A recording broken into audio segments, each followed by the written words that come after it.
Sanctus, Sanctus, Sanctus Dominus Deus Sabaoth. Salam jumpa kembali saudara-saudariku yang terkasih dalam Tuhan kita Yesus Kristus. Salam sejahtera untuk kita semua. Berkat Allah yang Maha Kuasa senantiasa menyertai kita. Marilah kita mendengarkan dan merenungkan bacaan-bacaan kitab suci hari Selasa tanggal 22 Oktober tahun 2024. Dalam nama Bapa dan Putra dan Roh Kudus. Amin. Bacaan pertama dari surat Rasul Paulus kepada jemaat di Efesus, bab 2 ayat 12 sampai 22. Saudara-saudara, ingatlah bahwa kalian dahulu tanpa Kristus. Waktu itu kalian tidak termasuk warga umat Allah dan tidak mendapat bagian dalam ketentuan-ketentuan yang dijanjikan. Waktu itu kalian tanpa pengharapan dan tanpa Allah di dunia. Tetapi sekarang dalam Kristus Yesus, kalian yang dahulu jauh sudah menjadi dekat oleh darah Kristus. Dialah damai sejahtera kita yang mempersatukan kedua belah pihak dan yang telah merobohkan tembok pemisah, yaitu permusuhan.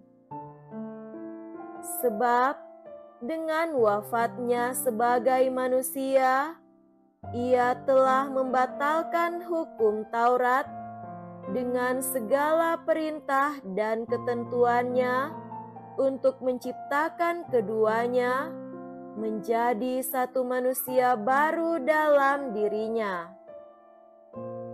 Dengan demikian, Ia mengadakan damai sejahtera.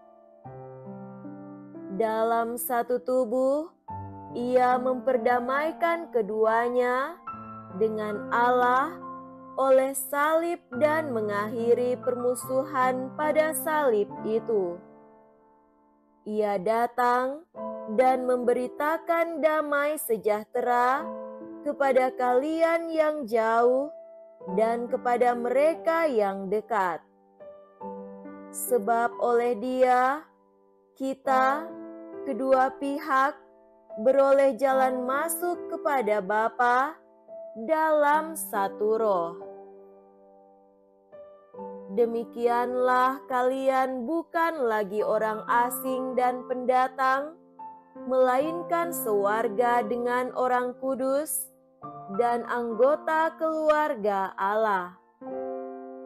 Kalian dibangun atas dasar para rasul dan para nabi dengan Kristus Yesus sebagai batu penjuru. Di atas Dia tumbuhlah seluruh bangunan yang rapi tersusun menjadi bait Allah yang kudus dalam Tuhan. Di atas Dia pula kalian turut dibangun menjadi kediaman Allah dalam Roh. Demikianlah sabda Tuhan. Syukur kepada Allah.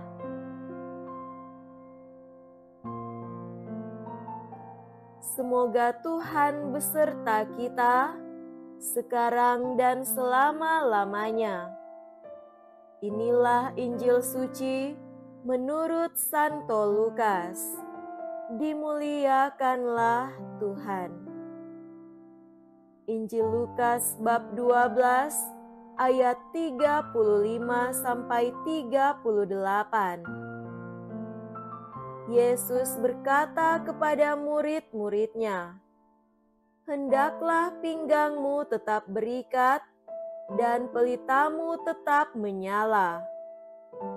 Hendaklah kalian seperti orang yang menanti-nantikan tuannya pulang dari pesta nikah, supaya jika tuannya datang dan mengetuk pintu, segera dapat dibukakan pintu. Berbahagialah hamba yang didapati tuannya sedang berjaga ketika ia datang. Aku berkata kepadamu, sesungguhnya ia akan mengikat pinggangnya dan mempersilahkan mereka duduk makan, dan ia akan datang melayani mereka.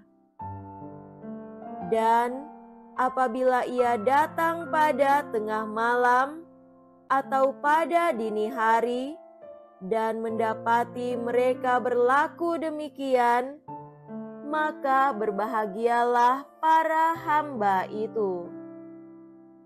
Demikianlah sabda Tuhan. Terpujilah Kristus.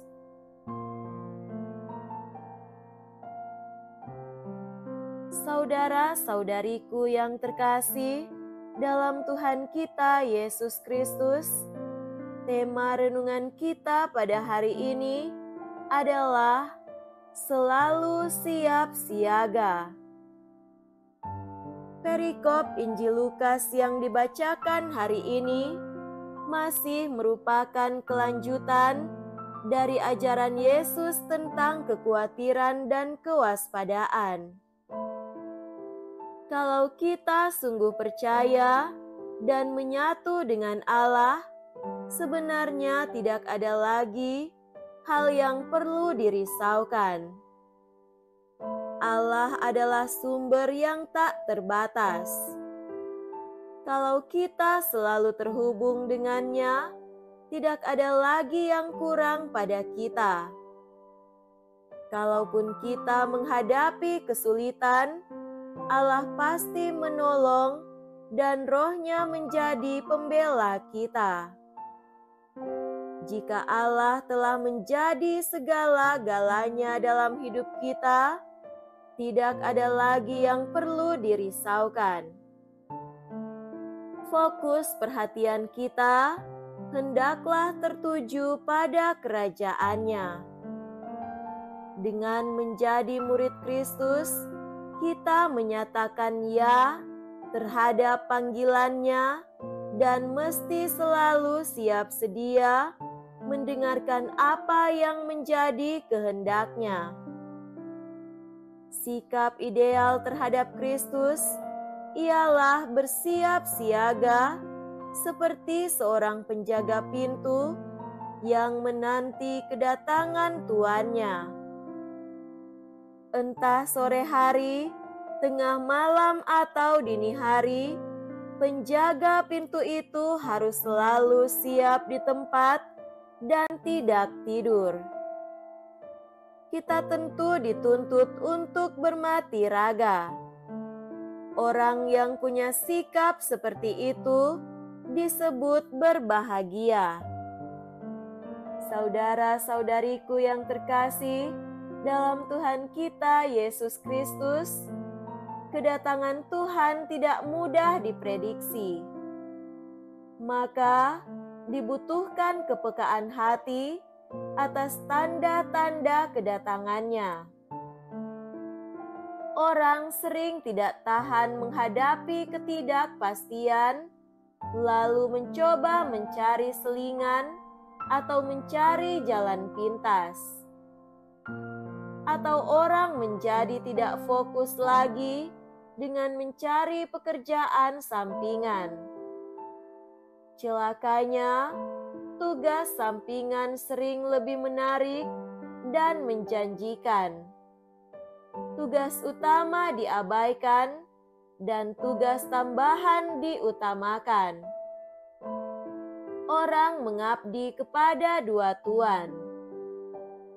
Terjadilah konflik kepentingan. Dalam situasi itu, kepentingan Tuhan mudah dikalahkan.